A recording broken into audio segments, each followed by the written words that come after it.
just made it. My cat just made it. That damn cat. Damn What's cat. happening, everybody? I'm Allie Burns from Picks and Parlays, and this is Morning Wood with old Detroit Lenny, brought to you by Caesars Sportsbook. For all new accounts, don't forget about that promo we got going on. $1,500 in a risk-free first bet for all new accounts. Just use the promo code MORNING15 or feel free to check out the description of this video and click on the link. That'll get you right on hooked up. We got 25 left in the last Woody standing. And special guest today, we have Scott and Scott from Back to the Window with Scott and Scott. So I'm very excited about that. I know. Somebody on Game Time Decision called him Chris and Chris yesterday.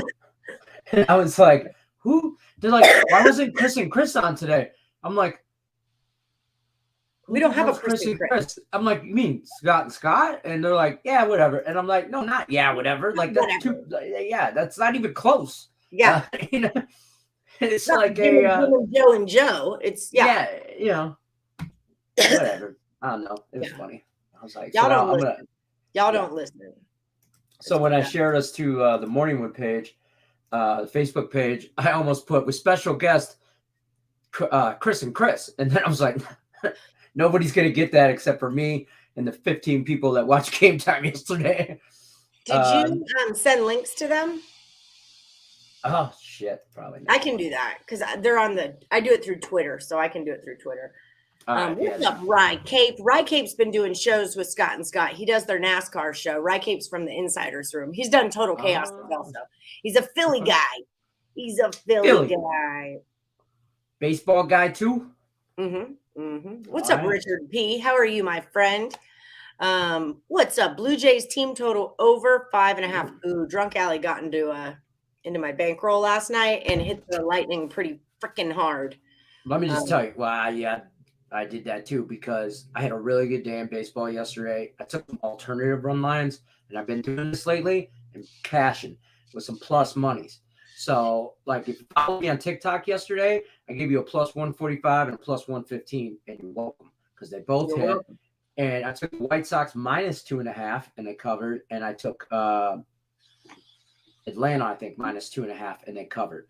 So, if you really like if something's like minus 200, 220 or whatever, you don't like, obviously you don't want to pay that juice.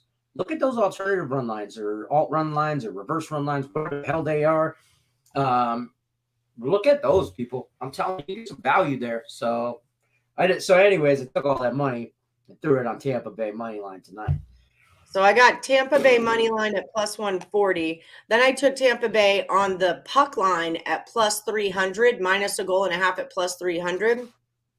Then I took the total under, where is it? I know I took it under 6, and then I took it under 5 also at plus 240. That's what I did. I don't hate it. I don't hate it. I'm thinking it's an under game. I like it's an under game. Yeah. I love that it's an under game because I have a whole theory on this. And it kind of goes back to the free pick video we did with Nick Parsons. Me and him were on the same page as far as this game goes. And if you haven't seen that video, shame on you. It's on Picks and Parlay website, YouTube, everywhere, and the brother. But he had made a good point about Colorado. They really haven't faced strong goaltending throughout the whole playoffs. And St. Louis was giving them a lot of trouble. And then Jared Binnington went down. And when Binnington went down, Colorado skated. Other than that, they've been just boom, bang through. So and now they're about to face the best goaltender in the league. Not in the playoffs, in the league. So, I'm looking at some lower stuff. That's what I was with too. So go Drunk Alley, go. Let's go. There's only 20 Drunk Alley, go. Oh, the other good thing I did was I hedged. Remember I told you I Drunk Alley bet minus 170 for the Warriors to win the series. And then I bet it at plus 140 for the Warriors to win the series, which did something okay for me, which was it kind of put those two bets. It's like 40 to win 40. The way it equaled out, it was like even money just about. But now the Celtics are at plus 310. So I put 15 on the Celtics at plus 310. So that would win me 46. So it would cover the two Warriors bets if they lose, and I'd win 6. And then if the Warriors do end up winning, it would be 40 minus the 15. So I would cash 25 over there. So I hedged myself. And I went back and forth with it. Like, I think the Warriors are going to win. That's what I thought the whole season. Don't take away your own value. But you know what? It's the NBA playoffs, and that's kind of the number you're looking for if you're going to hedge. And, I could have hedged 20 and made 60, but on the Celtics. But then I'm taking 20 out of the Warriors. Then I'm only going to make 20 on the Warriors, and that's who I think is going to win. So I wanted to keep more money on the Warriors side as far as cashing went. That makes sense. What are we doing on the Tigers game today? Nothing. Nothing. I didn't even realize they played early, and they're favored, so I stay away. Ooh, And the Tigers are favored, and I know it's like minus 110, minus 115, or whatever, but I don't want nothing to do with that shit show. I don't want nothing to do with it. To be honest with you, haven't handicapped a lot of I haven't handicapped baseball at all yet. I'm going to do it right after Morning Wood. So if you have questions about games for me, all I've focused on it over the last 12 hours is hockey. All right. So there's that. Sorry. Please come again. Again. Join us on game. But as a general rule of thumb for the Tigers game, talk about that real quick. Like, if they're favored, stay away. That seems like a good plan. Go the other way. Did you get Coach Chavis, Yankees Nerfy? Yep. All right, Groovy. We'll bounce back with your gut play today. You that was way off yesterday. I know Higgs liked the Marlins today. Yeah. My ass bet the Phillies yesterday on a Tuesday. Who does that? I don't know. Idiots. I don't even, in fairness, I don't think I realized it was Tuesday. So when the bet was being made. What are we still yelling about? These cats. The dog is still here, and the cats are freaking. The dog's still there? The dog was there before you went on vacation. Yes, I know. Did you have you adopted a dog unwillingly? Kind of. Brianna has orphaned her dog at my house is really what's going on here. Twitter. Let me send these guys their thing. Don't bring that dog over here. He'll be considered a snack. Oh, no kidding. Okay, sure. Rachel is sent. I just assumed that because they're all in the same system, they would just pop on like Nick and Tim do. Steen can do that, but Rachel can't. Oh, okay. Hi, Winston from Venezuela. Yo, Venezuela. You ever think about going to like Venezuela? I'm going to use that as an example because we just talked about that. You think we're popular there, like celebrities? Like we would get off the airport and people would be like, "Oh my God, Italian Lenny!" You think that would happen? Like in college, like there's so many tourists always taking pictures. Avril and I, the girl I was just in Portland with, we used to always say, "I'm huge in Japan." Like just because we figured, like all the pictures that we were probably in of like that girl, like, oh, we saw this American do this. It was probably me that was that American. I used to tell people when I was younger because we lived so close to Canada. I'm like, I'm so popular in Windsor, and they're like, "Why?" And I'm like, "Just go to Windsor and ask. Just ask around. They know who I am." And people be like, What are you talking about? And I'm like, forget it. I'm like, forget it. I don't want to talk about it. Then I got to contact my agent and stuff, and I don't want to do all that. Dinero in his pocket on your White Sox. So Scott Reichel is here. Let's bring Scott in from Back to the Window with Scott. And Scott, I'm going to bring you in first. How's it going, Reichel? How you doing? Good. How's it going with you? Rocking and rolling. We're doing our thing. Yes. So I was going to say, usually we have Tim Earl on Wednesdays for WNBA Wednesdays, but it turns out that Reichel is also a WNBA guy as well. So before Steen gets here, maybe tell us what you do with the WNBA. You do a pod on it, don't you? Yep. I co-host a WNBA gambling podcast, which we air. Truth is, WNBA schedules kind of fluctuates day by day because, of course, you have significantly less teams in that league than other leagues. But we try to get 3 episodes out per week, give or take. So we'll just go through the card, talk about what lines we like. We have a lock and a dog segment, and we talk about which underdog we like, which favorite we like. And there you go. And where can they find that? Is it at Reichel Radio or what's it called? So I end up retweeting that on my Twitter. It's with the Sports Gambling Podcast Network, but I do tweet that out. So if you follow me on Twitter at Rice Show Radio, you'll definitely see me retweet it at some point. So you can find it on Spotify, Apple, that kind of stuff. Okay, perfect. Okay, so what do you do? I'm not even sure what's happening in the WNBA today. Are they playing? Well, Vegas just started. So it was a rare Wednesday game that started at about 11 a.m. local time by you, which I don't know who designed that schedule, but whatever. So Vegas is playing now, which I find a bit weird. But you have two other games to talk about between Connecticut and Atlanta, and you have Indiana against Phoenix. Do you have any preference? You want me to just talk about whichever game I like? Go for it. Yeah, I'm looking at it now. So we've got Connecticut -10. The total's 157.5 against the Dream. Connecticut's at home. What are we looking at there? So Connecticut, of course, is a top 2 team in the league. I think Vegas is a little bit better, but Connecticut's still very solid. It's an interesting spot, though, because it is a Commissioner's Cup game, and Atlanta is kind of borderline out of it at this point, while Connecticut is still fighting for a potential Commissioner's Cup title. They lost the last game to Chicago. Now, the spread is 10, which is pretty high, but I am leaning to Connecticut. I think after a loss to Chicago in a very winnable game, they'll come out motivated. Atlanta's a team that's been a nice surprise. They were supposed to be awful this season. They've been surprisingly mediocre, but they really haven't beaten anybody worth a damn in the league up to this point. Most of their wins, if not all, are against the bottom half. So I am looking at Connecticut. I think they'll bounce back and win the game. I don't think it's going to be easy throughout, but I think Connecticut eventually finds a way to win by 14, something like that. But I am looking at the later game between the Mercury and the Fever. And I actually like the Fever in this one. The Fever have been arguably the worst team for the last couple of years. However, it's an awful scheduling spot for the Mercury. The Mercury played yesterday in Washington, now have to fly over to Indiana for a back-to-back. A back-to-back in the WNBA is not too common, and the Mercury weren't exactly good to begin with. On paper, they should be good, but they're 5-9. Indiana had a nice win in its last game against Minnesota, but if you're looking at the overall spread, Mercury are around pick'em or about -1. I like the Fever here. I just think that it's a very good spot for the Fever to take advantage of a potentially jet-lagged team at home on Wednesday night. Who did they play before, did you say? Indiana had a very tough game, but they won against Minnesota. And the Mercury had a very tough doubleheader, basically, against the Mystics, which they ended up splitting. They had an overtime game followed by an 18-point loss yesterday on the road. Now they have to travel with no days off in between, which is not very common in WNBA. But the fact that Indiana's close to a pick'em, and Indiana's arguably the worst team in the league, it seems like a serious trap spot for me. I'm just going to trust the spot itself, and I'm going to take Indiana.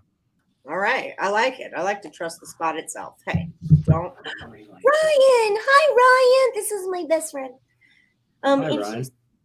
He's taking me to Cedar Point. We're going to Cedar Point together. You ever been?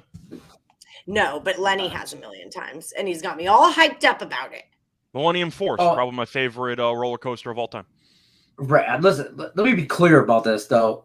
I haven't been to Cedar Point in easily 25 years. Easily. Maybe 30. So my expectations as a drunken teenager, young 20s, maybe late teens, was the bar was probably set real low for me to have high expectations for that, theme park. So, when you get there and it's like a shit show, don't blame me. But what amusement park is not a shit show? That. So, I don't know. Just a counterpoint, Yeah, no. That's why I like the local carnivals that just pop up at the neighborhood parking lots. I think the biggest shit show is probably Hershey Park for me, because you don't just have the rides, you have the chocolate stuff. So all the little kids are going nuts all over the park instead of just the actual ride stuff. Right. But 100%. The huge chocolate bar, like the 20-pound chocolate bars that every kid is screaming to their parents to try to get. Oh my God. That makes my stomach hurt just thinking about it. Ellie, you ever been to Hershey Park? I have not been to Hershey Park. Are you not a roller coaster person? Or? I'm a total roller coaster person. I grew up going to Astro World because I'm from Houston. Okay. And we went to Kennywood. When on the East Coast, we would go to Kennywood. We call it Dewey Neck because it's Kennywood spells backward. You know what I learned? That booby trap spelled backwards is party boob. I know, right? You're welcome. The more you know, the more you know. Welcome, All right, Scott, welcome to Steve, Morningwood, people. My life just completely changed from that information. I I don't know. know what I'm going to do with it, but I'm I'm going to do something with it. And on Okay. that note, Yep. Right. And on that note, Scott Steen is in the house. What's going on, Scott? how are you guys? Good to see you. Rocking and rolling. We went over WNBA before you got here, so you didn't even have to deal with Oh, it. it's a So shame. Damn. I know. We can I know. we can break it down again if you want. A little double recap? Sure, fine. That's I good. mean, no, I'm just Scott Steen and Sean Higgs should team up and do a WNBA anti-WNBA show. I'm not anti-WNBA. I know there's some good opportunities out there. I just Yeah. don't have the bandwidth to follow it. You know, I wish I did. I know there's people making money on it. So God bless you. Yeah, Michelle is. Tim Earl is really good at the WNBA. Higgs just likes to hate on it. It's pretty funny, actually. I mean, I'm not going to, What you know, women do to you, Sean? I was going to say, I'm not going to claim that I'm a saint or anything. I get paid to cover it, so that kind of helps. But, you know, I've been making money so far this season, so I can't complain. There you go. And that's what it's all about. So tonight we've got a pretty big hockey game going on. I've got a lot of action on the Lightning and on the under. Steen, do you have any thoughts on this? Colorado in the over. Nike, sugar nuts. we couldn't have been on more opposite sides Yeah. of this thing if we tried. I'm on the Lightning and the under. There you go. I like the over. I think there's going to be some goal scores. I've got more confidence in the over than I do Colorado. I am worried about their goaltending like everybody else is. Right. So with that being said, I don't really know how this one stays under the total with the questions about goaltending. So we'll see what happens. Is who's going in goal for Colorado? Has it been officially announced yet? Is it back to Kemper? The suspense is killing me. They still didn't decide last night. I don't understand what they're waiting for. Yeah, they're still waiting. It has not been confirmed yet. Is it a strategery thing, or they just don't want us to know? Maybe. I mean, Well, strategery sounds about right because I just think it's a stupid idea. I mean, I don't know if it matters really what they're going to end up doing. Vasilevsky has a significant advantage no matter what. I guess the one argument you could have for Colorado, it's the first Stanley Cup home game since 2001. So you're just assuming the crowd's going to be amped for it. I don't really care. I do like Tampa in this spot. I'm going to meet in the middle, though. I'm going to go with Tampa in the over in this one. Braden Point is officially active, so he's going to be back. He's one of Tampa Bay's best 3 offensive players, so I do think he'll provide a spark, especially on the power play. But I just think Colorado's missing too many pieces. Kadri's going to miss the entire series. He's been a very solid piece for them. You have Girard as one of their better defensemen. He's probably going to be out for the series. And I don't know who their goalie is.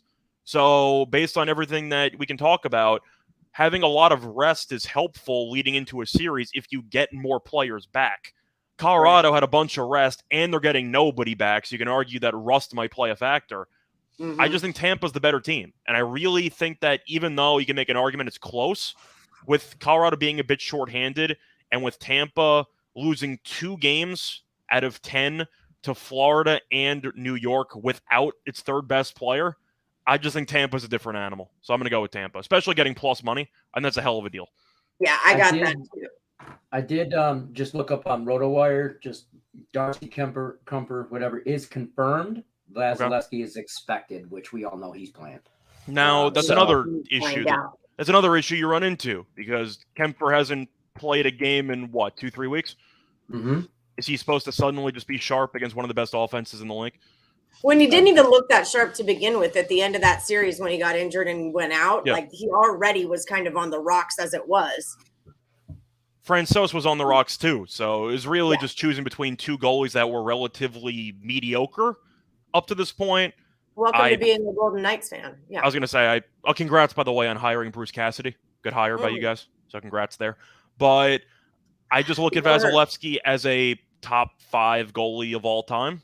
He's probably the best goalie of this generation besides maybe Henrik Lundqvist. And you're looking at the amount of titles that Vasilevsky has.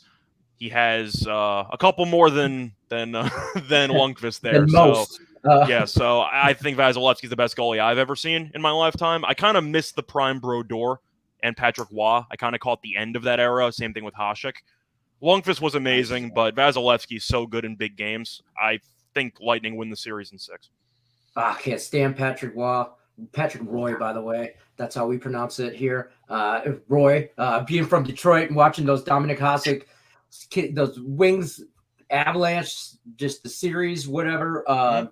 He was a good goalie. And it was a good rivalry there for a little while. But Dominic Hasek was something else. Yep. He was really something. And Vasilevsky reminds me a lot of him or a Brodeur. And so I think he's just the best goalie right now, period.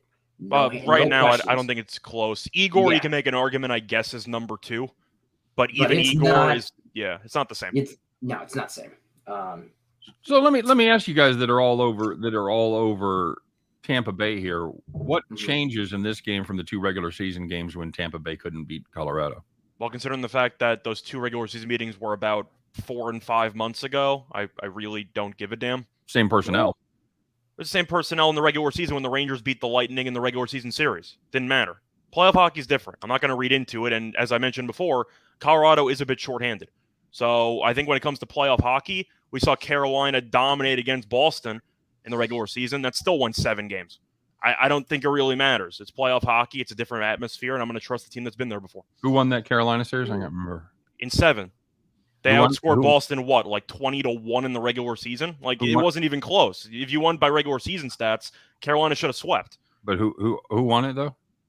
Well, the Rangers beat the Rangers lost to the Lightning in the conference finals. Watching our show.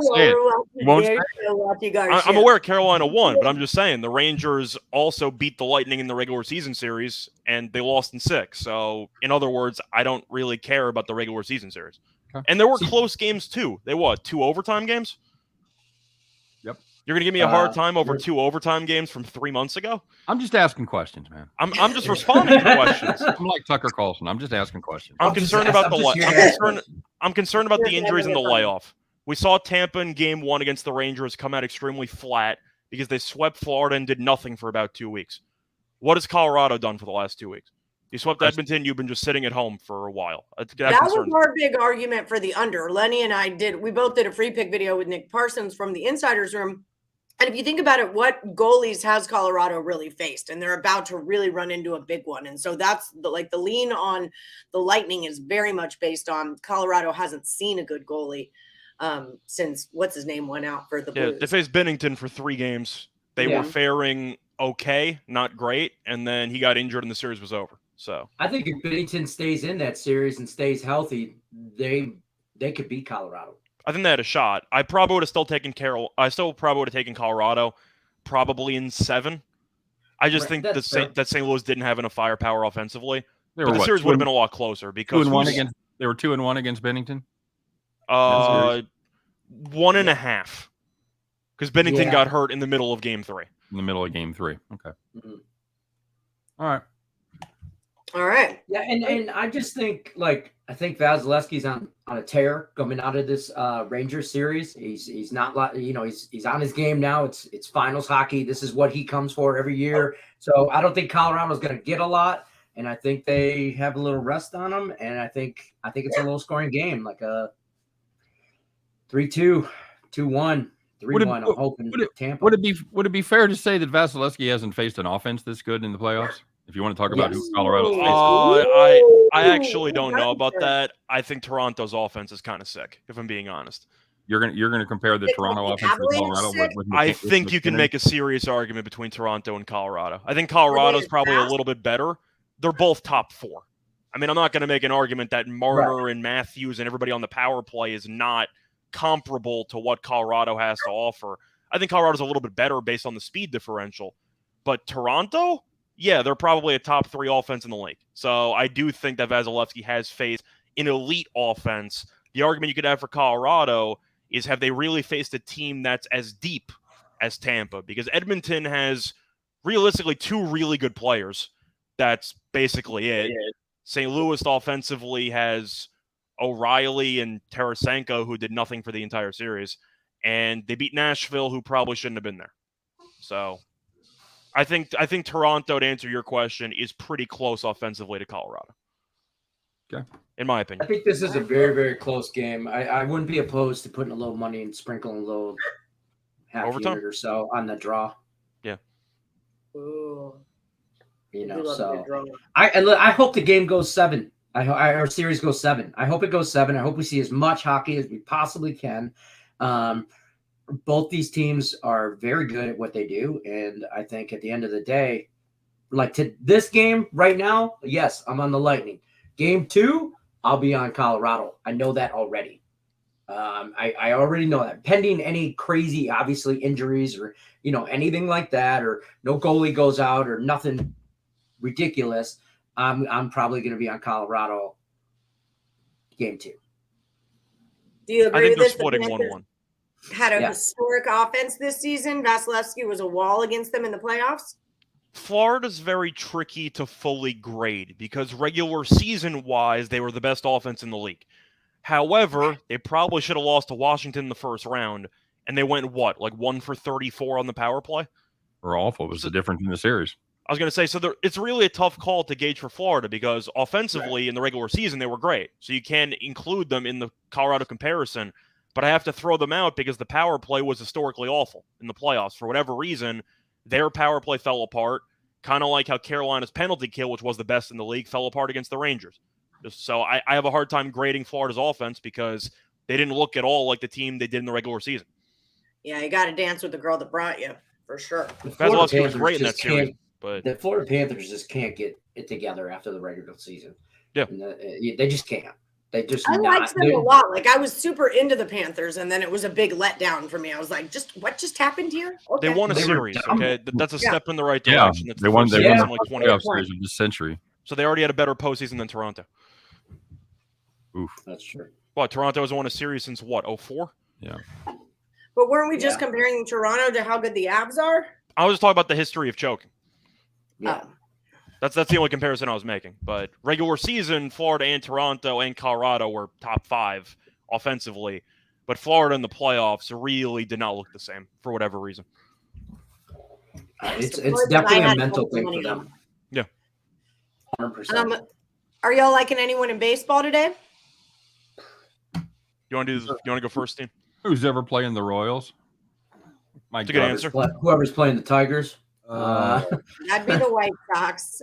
Where's the? Tigers already up, or White The Sox already Giants up are 3-0 playing at the the bottom of the Royals. first. Oh, there's a shocker. Yeah. Where's their offense, Lenny? Why can't they score any runs? I think they're still in spring training. The offense. I don't know. They can't score no runs. I just 2 days ago I went on Monday and said, "Oh, the Tigers bullpen has been so much better than last year. Just so much better." And then they come out Monday and they just nothing. You gave them the kiss of death right there. I totally did. I tried to give them some props, and I called Chris Ilitch, owner of the Tigers, after that day, and I told him that he was fired after this season. But do the Tigers save money on the electric bill with the wind energy that Javi Baez produces?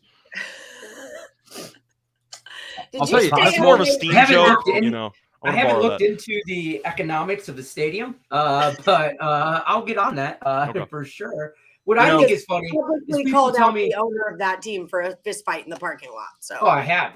I'll challenge him to a bare knuckle fist fight in the street right now." Chris Ilitch, I'll send private message me on Twitter. I'll send you my address. I will fight you right now. I can't stand that guy.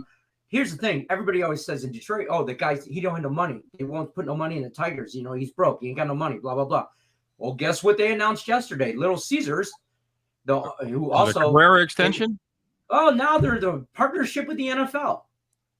So I'm like, the official Yeah. pizza of the NFL. That's Can we right. talk Yeah, about that official. for a second? We finally terrible. had a company It's that terrible. out pizzaed the Hut.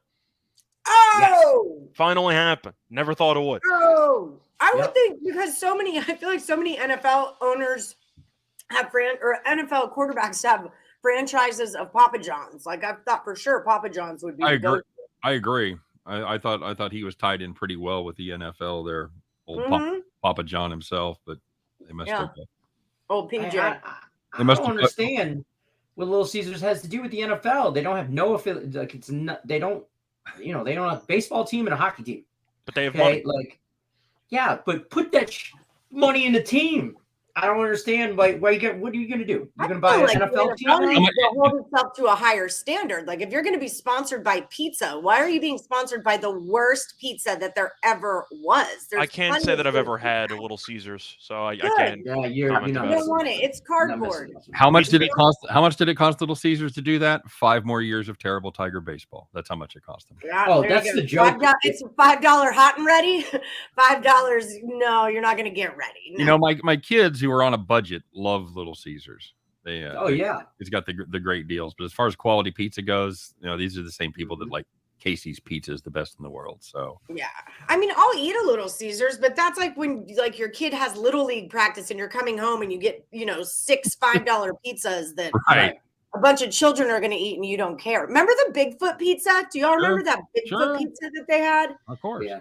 Man, when I my remember parents getting got the Little Bigfoot Caesars pizza, it was a big when they only had like 10 locations in Metro Detroit, and you would go and they would come on you would get pizza, and the little guy would pop up pizza. Yeah, and pizza. yeah, and you would buy one and you get one, and it came on a cardboard thing, and then like deli paper wrapped around it, and it was like you had to carry that bad boy like this on the bike home. It was not easy. It was not easy, but this fat kid did it. And that's why I'm here today, folks. And then you let him out, Lenny. You let him out to the rest of America. Thanks a lot. Yeah. You couldn't keep him contained. Yeah, no, they went downhill from there. I got to tell you, if Detroit couldn't win this game against Velasquez, I mean, this is their shot. If you can't score runs against Vince Velasquez, and they might. I mean, it's only second inning, but I mean, you also have Fado, or I call him Fredo.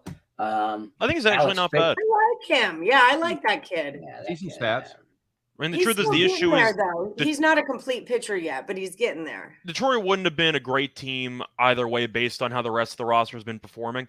But when you give Baez that much money and Eduardo all that money, and both of them have not been very good, I can't say I'm shocked that Detroit's been this bad. Well, you got to remember, Miggy's getting 33, 34. Yeah, Miggy's been their best player so far this season. Once his contract is done, though, and everything, which is I think this year or next year, he's got one more year. We looked this up. One more year. Yeah. So that just frees up half of their money that goes to the roster right now. So I get they're rebuilding, but they've been rebuilding since '84. Okay, and it's not like it's over. I'm over it. And the running joke around Detroit has always been the Tigers are a legitimate tax write-off for the Detroit Red Wings. But that was when the Red Wings were good. Now the Red Wings suck too. So like, what's the tax advantage here? What are we doing? We save all this money just so we can sponsor some NFL teams? Well, you said 84. I mean, you had the Ordonez home run. You did something in the early mid 2000s.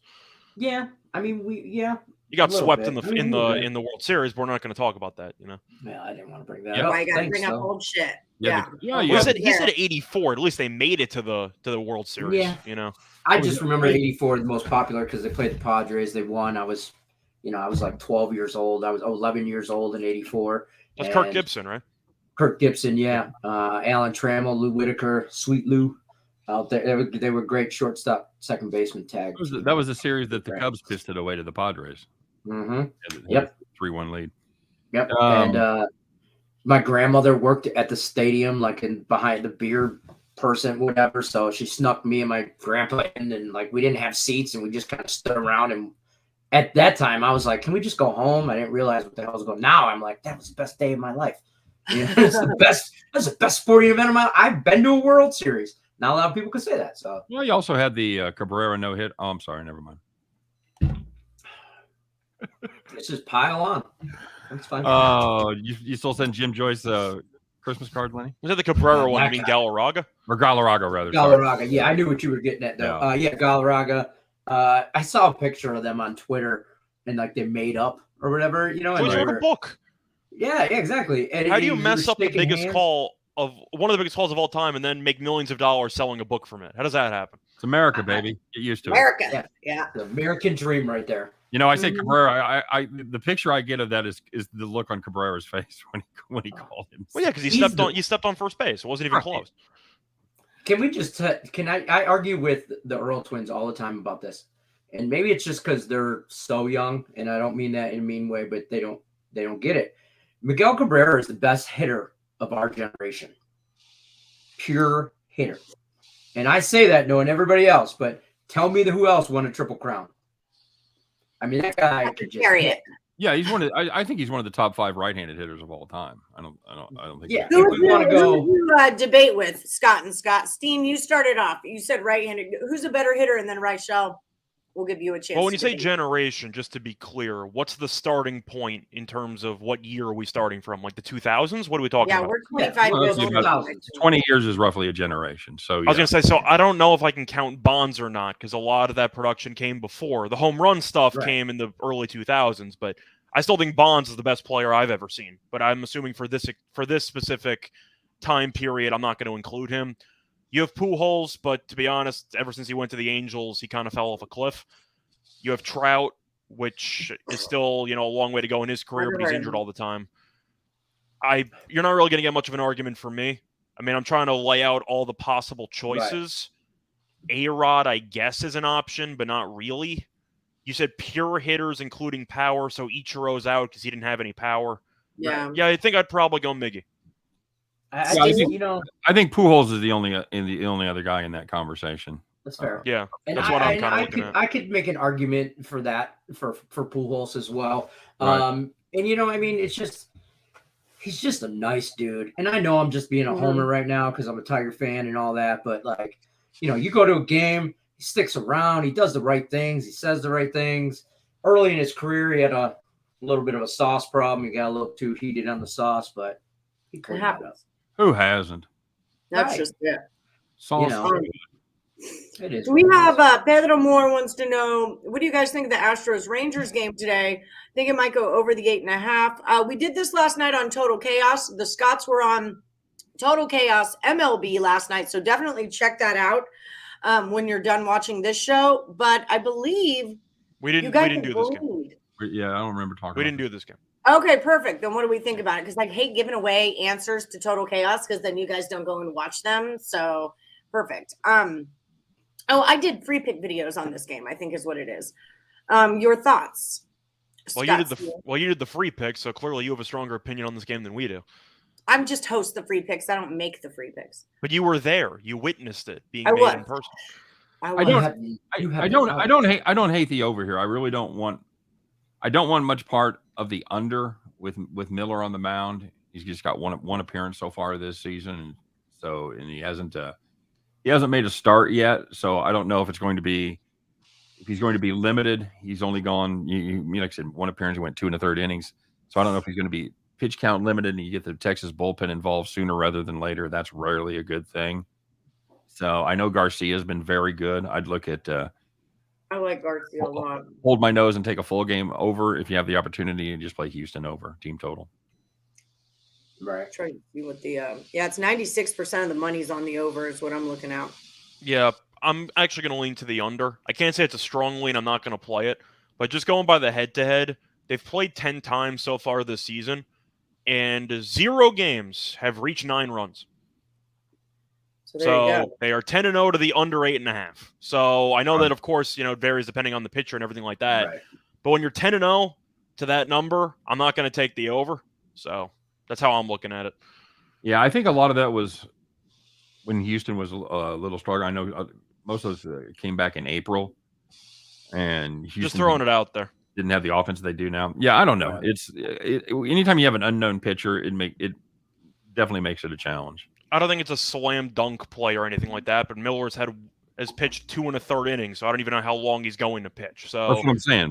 You don't know if he's going to. I'm sure he's going to be on some sort of a pitch count. If it's going to be 60 or 80 or where he's at as far as stretching him out. So we'll see how that goes. But I don't know that I want to count on the Texas bullpen for 6 innings against Houston. That's fair. Yeah. I'm just going to look at the head-to-heads because once again, it's a game you can make an argument either way. I'm not that interested in.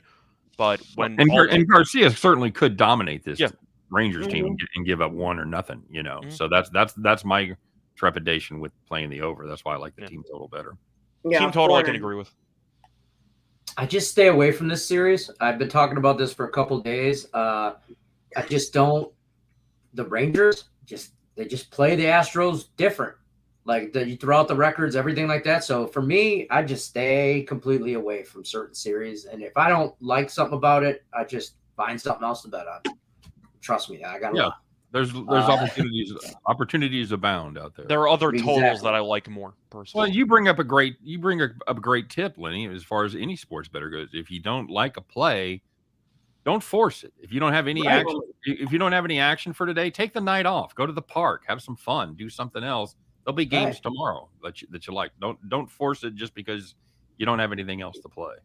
Yeah, see, Lenny and I say that to our viewers in the beginning of the show, but then by the end of the show, we're doubling down on that bet that we told. Somebody gives us a horse race going off right now in 5 minutes, and we're like, all right, guys, hold on. There's a horse race. Allie, that doesn't really count though, because you're tank rolling. I'm really close to tanking. I can't. I don't. I still don't even understand the philosophy behind tank rolling, but whatever. No. I don't know, but I'm trying to help her do it.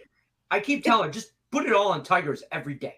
I was going to say, if you were trying to lose, then why wouldn't you just do like some 7-pick parlay or something? Yeah, because the whole Kansas City parlay every day. It won't take long. You guys just don't get me. I really don't. I don't. No. Okay, so part of the reason why I got this particular bankroll, which is offshore, was to bet on silly little things like Russian table tennis and these kind of props and this, that, and the other, so I could see it all and become familiar with it. But it put me into this really degenerate $2 betting and all over the place and not focusing. And so it spread me out everywhere. So I was like, I got to tank this roll so I can refocus on like the accounts where I can go remove money from a sports book, like where I can put money back into my pocket, not just dick around with. So I'm like, I got to tank this roll.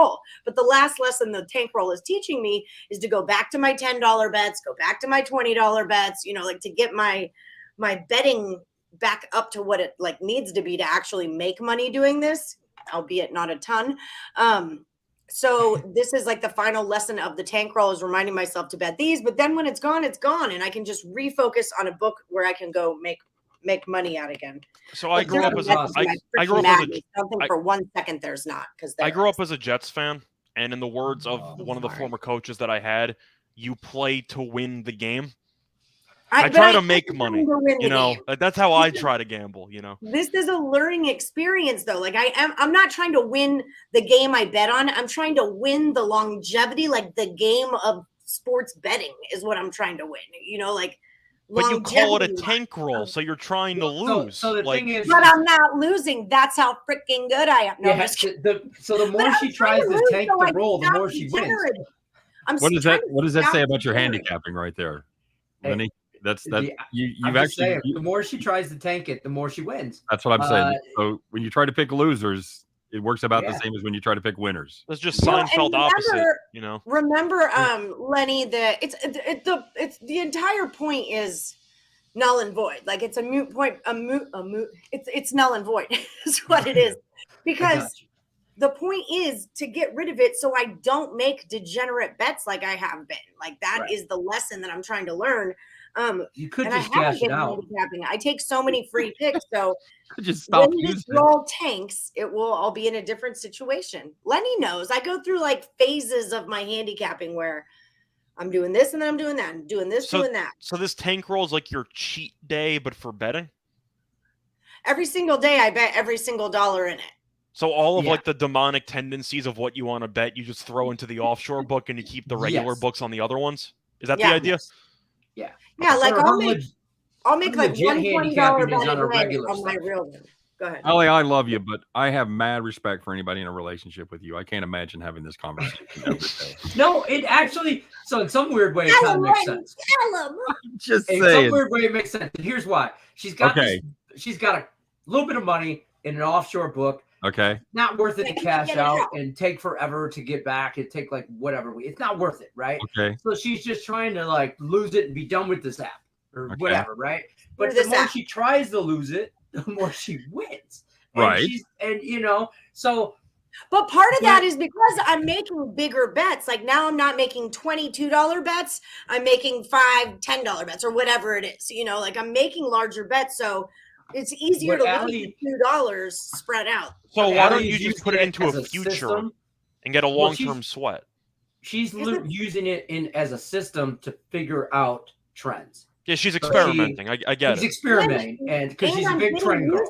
putting $10 into my damn betting slip again and making myself think like anything is worth a $2 bet to me. Anything. If I throw this plate over there, I'll bet you $2 that will never land on the ground. Okay, no, but I'll take that action kind of a thing. You need 5 to 1. What's the juice? But if I got to bet, 5 to 1. See, now we're talking. But that's just it. Like, I'll take gravity and lay the price anytime. I'll lay the juice. Yeah, exactly. I think Richie's on to something in the comment section. That's all I'm gonna say. I think Richie's on to something. I don't care. Here's the thing. That's all I'm saying. I think he's on to something. I am just honest and open about what my personal journey as a handicapper is. This is where I'm at. And the last thing that this role is teaching me is to go back up to regular betting amounts and stop degenerating. There's a bigger picture here. When you write the book about your experience, this chapter is going to be called Lost in the Woods. See, I would have followed the excuse. You could have done better than that. I would have followed the excuse like it's a tax write-off or something. Speaking of disappointed, right? I've set the bar pretty high. I agree. Sorry, guys. I love how everyone tells me how I need to do my shit. I love that. I'm just more curious. I feel like I'm at like the exhibit, and I'm just trying to figure out what the people are doing. Push the button and listen to it. And... the arbitrage was like a big thing too. That this role was big time for like being able to figure out arbitrage and being able to like understand that with low risk. And now what was the name of yours? Crisscross applesauce teaser. What was it called? Yeah, what's your crisscross?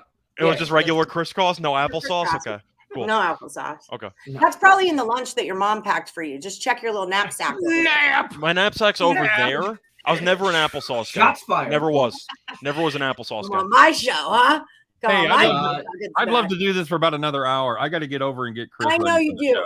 Yeah. So that sounds like a you problem. It really is a you problem. You guys can certainly carry on. But hey, thanks as always for having me.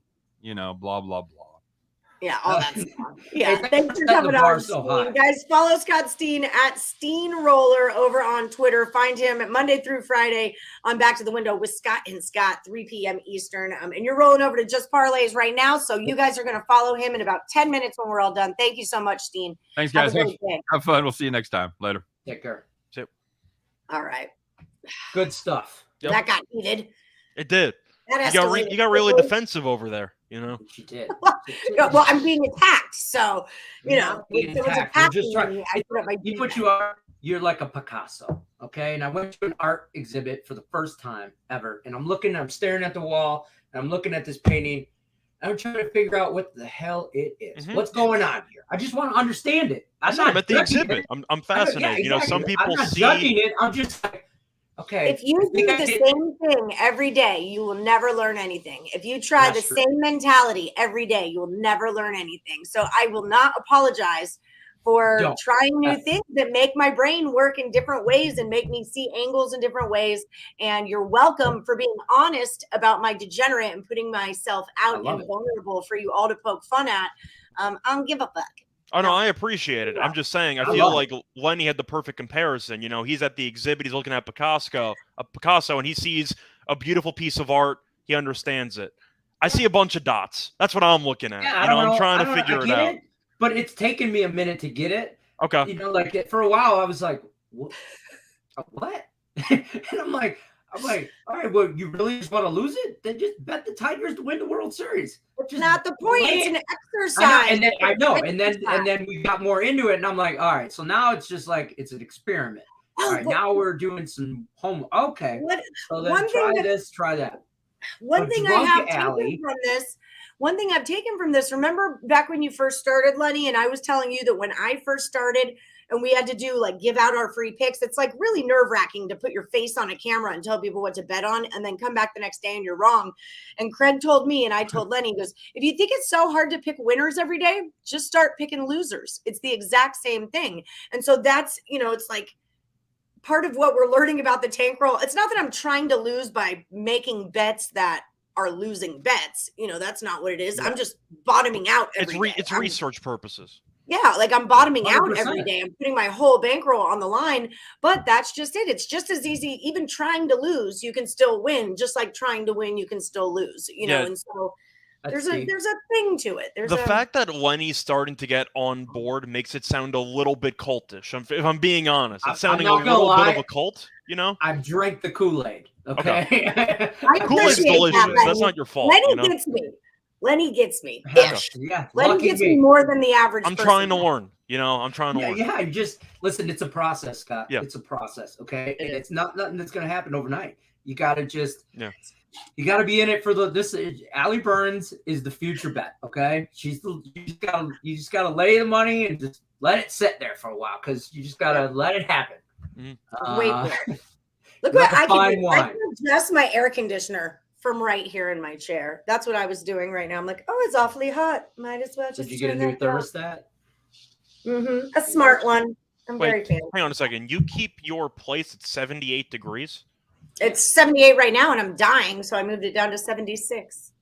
That still sounds like a sauna. 76. Mine's it's 102 outside. I'm like a 70 flat guy. Oh, good luck so on you your can't do that Keep it cold. Yeah, good luck on your electric bill. Should have run all day. I will sacrifice the electric bill for comfort. I need a cold room. $500 What's your electric bill run you, Lenny? Like in a typical, the hottest one of the year. We just talked about this like 2 days ago, actually, because I was telling her, I'm like, look, we got to adjust here. We can't have the house at 73. Because she has a whole big house. Like I have a small she walks around, house at 73. She's walking around with jeans and a hoodie. And I'm like, hey, it's July in Vegas. You're June in Vegas. Like, wear some shorts, lady. Put a tank top on like the rest of the world here, okay? I don't want to tell you, I'm not keeping the house cold so you can feel comfortable in your hoodie. So after that argument with the wife, we agreed at 75. That's where we're setting. I'm 76. But my bill runs like June, July, August, because she tried to tell me that bill was just as much in December and January because of my Chris light displays that it is when I run the air conditioning. And I called bullshit. And I said, no way. My lights are energy saving LED, low wattage, whatever stuff, because that's what I buy. And she's like, yeah. And then we look, anyways, my energy bill in the summer, June, July, August is like $450. It's like $500 bill easy. I'm at about $300 to $350, depending on how many times I go out that damn door to smoke a cigarette. Like I'll smoke less in the summer just because I can save electricity by not going outside. Okay, see, Rye, I respect that. 68, I respect that. Oh God, ice cold, I respect that. Now, when it comes to the actual electric bill, keeping it cold, that's my version of a tank roll. There you go. So we all have our That's my version. You're tanking. He's getting it. You're like tanking the Earth's roll, but whatever. No big whoop. Not like we have to live on it. I'm not going to be alive by the time this planet goes to hell anyway, so it's fine. And J-Rock, you're in Arizona. My older kids live in Arizona, and they are 5 to 10 degrees hotter in Arizona than it is in Vegas on a daily. My daughter called me yesterday. It's 118 degrees. She's like, I'm going to die. I'm like, you're going to melt. Oh, it's insane. Like literally, Escher took the garbage out last night with no shoes on. And like, he's fine going down the driveway. And then he hits that blacktop and like just flips and gets right into the, it will scorch the skin off of your feet. It will melt the skin from your face. It will melt. It's that hot. Okay, so we only got about 4 minutes left to go. Wonder what Kyrie would have to offer this conversation. I said 70 degrees flat, so Kyrie would be on board. Yeah. There you go. It's a flat Earth joke for you people at home. There you go. Yeah. Sean Higgs does flat Earth Friday. People. Kid learned a lesson. Mm-hmm. You got to bring some flip-flops. Yeah, he did. He did learn a lesson. Put your damn shoes on if you're going outside. I don't know if I ever leave the house without wearing some type of flip-flops or shoes or something. I typically don't wear shoes. Like through most of my day, I don't have shoes on. But I'm from the South. I'm saying when you go outdoors. I'm not into shoes. Like you're walking to pick up the newspaper. I'll put on some slippers or something. Oh no. That's what I do. I don't know. Yeah, I got just a pair of flip-flops that I just wear around the house. They're like house shoes or whatever. And like I go out in the garage or whatever. And I always got shoes on. But I'm a dirty bitch. I don't know what to say. All right, that's fair. I have dirty feet. Better than being a crazy bitch. Shout out to Buck Cherry. Good song. True. Someone redid that song. Lenny, who redid that song that you guys were trying to get me to listen to that was really good? Redid Crazy Bitch? It wasn't Crazy Bitch. It was Buck Cherry redid. You're right. they redid a song. Oh my God. No, I can't think of it. I can't remember now. And I don't care. I love it. Yes. Yeah, that song, whatever. Yeah. They redid it, and that version was way better. And it was like kind of Buck Cherry's version, and it was Buck Cherry for sure. And Buck Cherry doesn't bother me. I love Buck Cherry. Yeah. I'm okay with them. So it was a good time. I want to say I saw Buck Cherry in concert in Portland, but it was like one of those like 6 other bands kind of a thing, and I was drunk for the whole deal of it. But I do remember Buck Cherry being on that T-shirt. Great show, Lenny. I'll see you later on Game Time Decision, and I'm not against. All right, good luck unless you're against Lenny. That's just it. You can be against me, that's fine, but if you're against Lenny, you're gonna have problems. All right. Good luck unless you're against me. I'm not gonna I'm not gonna root for your team. You're against me. Just locked it up. Next play of the day. Speaking of tank rolls, I have one $12.50 bet left. Who should it be on? Tigers in play, money line.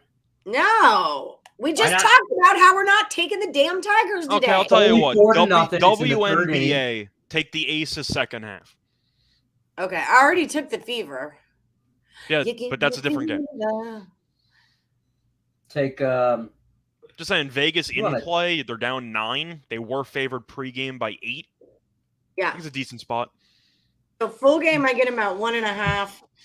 And you want a good dog? Take the Mets today.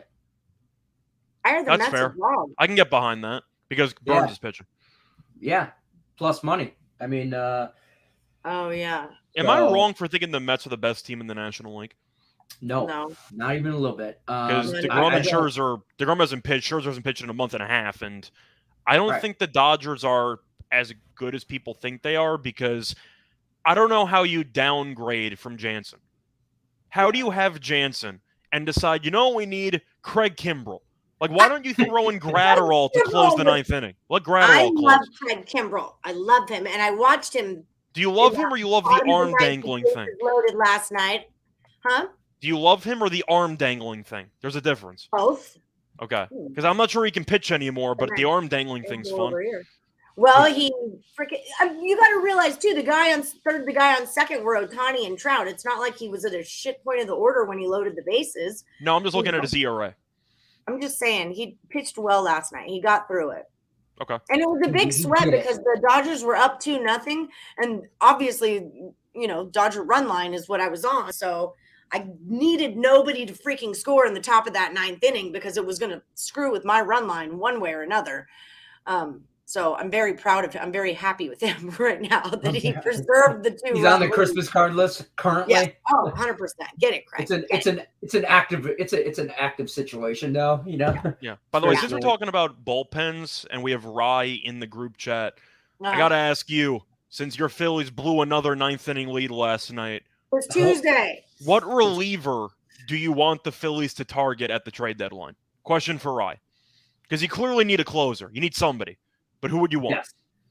Well, here's the thing: is I don't think it matters. I just don't think they win on. We have uncovered the trend of trends on Morningwood, and it is the Phillies do not win on Tuesdays. I just erased the board. It was an 8-3. Phillies do not. Now it's 9-3 that they lose on Tuesdays, and the only 3 they've won were home games. So that was like the last saving grace of my Philly. I bet the Phillies yesterday after I went on this whole freaking spiel, mapped it all out with stats to bring in and show them before I went on vacation. And then I come back and just get right on it. But yeah, so now 9-3 in the 3 home games 3 Tuesday games they won were at home. So it's a real thing. They're deep. The Mets are deep, and they're top to bottom a good team. I hate saying that because Nick and Tim Earl are huge Mets fans, but whatever. They are. We'll give them their day. And listen, look, any day I see the Mets at plus money, I put money on it. I took the run whole line. unit, half unit. I don't know. There's a couple of teams you do that with. I think the Yankees are the other one. If you're like 20 games over 500 and you're getting plus money, there are definitely worse bets you can make. Let's put it that way. That's fair. The Braves are one of those teams that I'm hot on right now. Riding. They shouldn't be a dog against anybody. They've won 13 in a row. But Orioles overs have been good hitters too. But That's another like trend I'm seeing. Braves run lines eat money. Sure, there's any run line against either the Nationals, the Royals, or recently the Pirates. You've kind of just been generating endless money at this point because the bad teams, even Pittsburgh, who had an okay start, I mean, technically they're still ahead of the Reds and the Cubs, whatever, but the bad teams over 162 tend to sink all the way to the bottom. I don't think anyone's surprised the Nationals and the Royals get killed on a regular basis. That's fair. That's fair. Thank you, Tate. All right, we got to bounce out. Yeah, it's 11:03. It's about that time. Don't forget, everybody, head on over to Just Parlays with Chris King. You're going to find our friend Scott Steen over there as well. Right after Just Parlays, you're going to roll into Back to the Window with Scott and Scott. Then Sean Miller's Soccer Show at 4 p.m. Eastern, and then Game Time with Lenny and No Twins. Follow Scott Reichel at Reichel Radio. You can pick up his WNBA picks there, his rants, all the stuff he does. As far as the hockey goes, I'm rolling with the Lightning. We're all on the Lightning, right? We just differ. We got rid of Steen, so we can all just be confident. Right, he got voted off the island.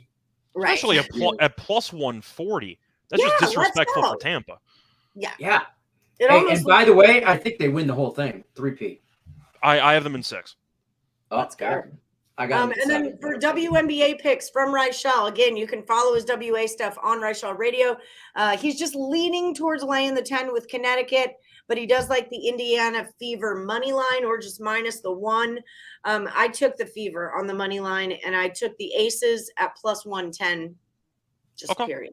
$12. Let's make it. Let's let it ride. Let's go. Let it ride. Actually, I put 5 on that, and then I put $7.50 on the Mets run line. Plus hardcore. Could have parlayed that and made a fortune. You would have made like that would not be working because that would tank my real life role. I'm not going to pick up that bad habit of starting to parlay everything. No. Start betting home run props. 7 players to homer round robin for $1. See what happens. I'm not interested in no Grand Slam every day. No Grand Slam every day. I was on that for a while, but they took it away. If you actually want a home run prop, look into Goldschmidt. He's been crushing it for the last couple of weeks. A home run prop. Hit 2 home runs yesterday. Goldschmidt's been on fire. I love Goldie. I love me some Goldie. I think there's some value in him to win the NL MVP. He had the massive hitting streak. He's been going really well. But you're looking at the actual candidates in the NL. Who's favored right now? Mookie? I think there's some value on Goldschmidt. Absolutely. I'm not mad at that at all. All right, we're out. I'm not a dude who's due. All right, guys, thank you so much for joining us. Have a great day. Good luck to everybody, unless you're against Lenny. Peace.